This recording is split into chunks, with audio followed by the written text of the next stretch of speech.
Barbour. I am the fight choreographer for WallByrd's production of Macbeth. And I am Jim Drake, and I will be playing Duncan in this production and assisting with props. So today, we are going to be unboxing some of the machetes that we got from Cold Steel for this production. So, yeah, let's take a look at these things. I can't wait. Uh-huh. I'm excited. Yay. All right, and the first one is paper. Right. This has an ancient noble fighting tradition going back to an amount of material. We do have some machetes in here. Hey! So this is the Latin two-handed machete from Cold Steel. This has, I believe, a 21-inch blade. Nice two-handed handle, although if you choke up on it, you can easily use this with one hand. It's got a nice little bit of heft to it, but not too much. Feels really nice in the hand, Yeah. honestly. So this is obviously primarily a chopping weapon. It's got a bit of a point to it. You could certainly thrust with it, but that's clearly not what it's for, primarily. Not that you wouldn't, but you're not going to try to do that mainly. Yeah, Jim, you want to take a take a look at that? I always do. Yeah, yeah. Actually, we got It feels very comfortable for, especially somebody with largish hands such as myself. Having something about this size feels very, like you said, it does feel very comfortable, and it has this little grip down here just to make sure that things don't slide yes, out. Exactly. It's not exactly a pistol grip, but it is about as close as you would have to a pistol grip for a two-handed weapon. Yeah, yeah, absolutely. You want to get the other one out of there too? There's more. There's more. There's always more. Oh, it's another one. Yeah. I'm so happy. So the fun thing, we got a matched set so that potentially these could both be used by one person at the same time using a sword in each hand. Machetes akimbo. Let's get the others out. Oh yeah. Yeah. More. There are two more still. And the first one is Again, the paper. again the paper. Again, the ancient and noble fighting tradition of crumpled up brown paper. They fight with paper cuts. Ow! Ow! Paper cuts with lemon juice on them. Fatality takes forever. Ooh. Yeah. Oh, I'm in love. Yeah, so this next one, good God, this is pretty. This is a Thai style two-handed machete.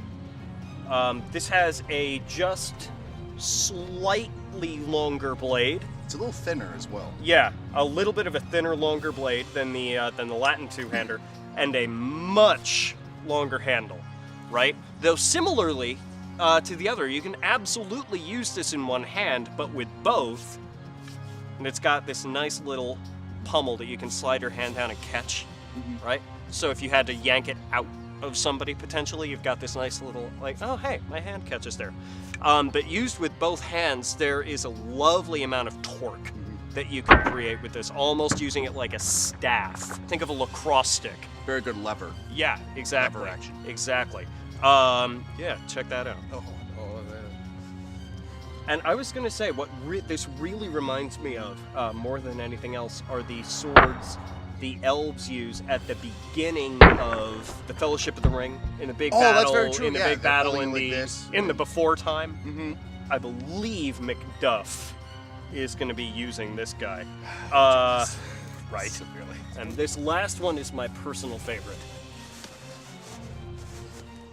Oh, there it is. It's a little shorter. Yeah, it's a little smaller. So this guy. Oh, baby.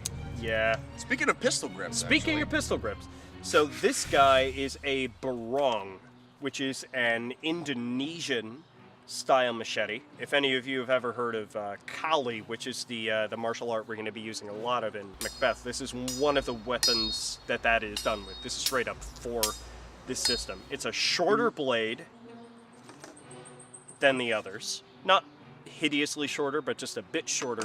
Nice and wide. It's got this beautiful leaf shape to it. Also, unlike the others, this comes to an absolutely vicious point. That is also sharp as heck. Not after we're done with this. No.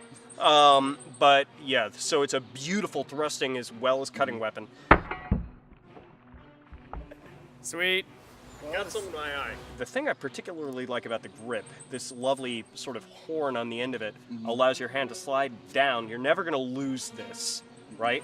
And the other thing is, you can hold this almost like a fencing sword with a little bit of a pistol grip. So for thrusting purposes, you have that option right there, rather than that underhanded thrust you kind of have to do with the other. So it gives you that other little option. Also, in just on notes for comfort, because of this pistol grip, it hugs your hand. As if your hand is meant to be either, like you said before, either up here towards the top or down here in the back, and you could get a lot of oomph out of this. Yeah. Oh, it feels just lovely in the hand.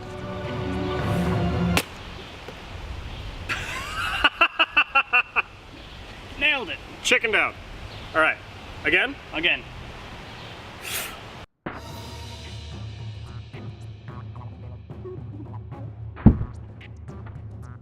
So these things are fantastic.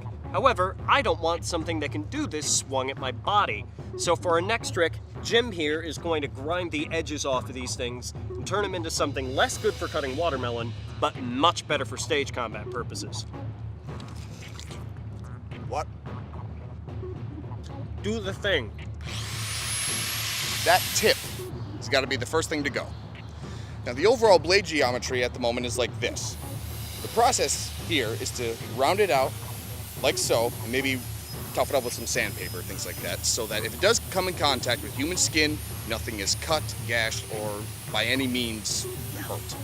Most importantly, when it comes to this process, always, always protect the beard.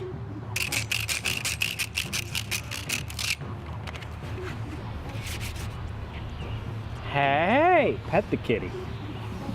Meow. That feels fine to me. That feels fine? Fine. Okay.